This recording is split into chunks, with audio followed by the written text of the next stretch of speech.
So I just realized that my Kali Linux cursor is not visible. If you're getting this as well, this is how you fix it. At least I think so. So this is going to be quite challenging, but if you can try and open your terminal and yeah, so what you want to do is you want to open up your terminal and just type in the following commands. I had to play around with this. I had to like figure it out. It took me a little while. I'm trying to, okay, I'll just do it like this.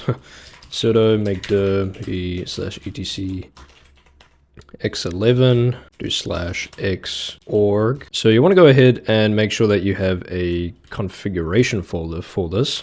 So we're going to reconfigure it. So you can do this.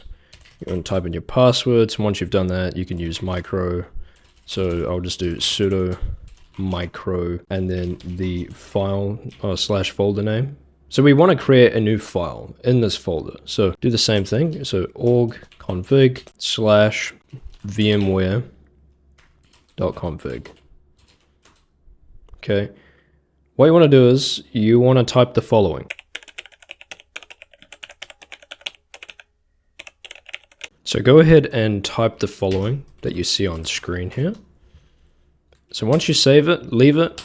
That's great. By the way, you don't have to use micro. You could use something else. You could use nano or vim to edit that file. Just make sure you've typed the following on screen. Once you've done that and you've made a folder with this configuration file, go ahead and reboot. Sudo reboot. So once you do this, your cursor will be visible again. Let's see if this works. And there we go. The cursor is visible.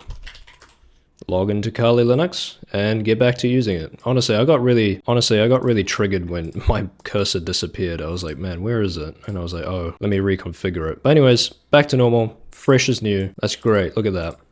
The cursor is now visible.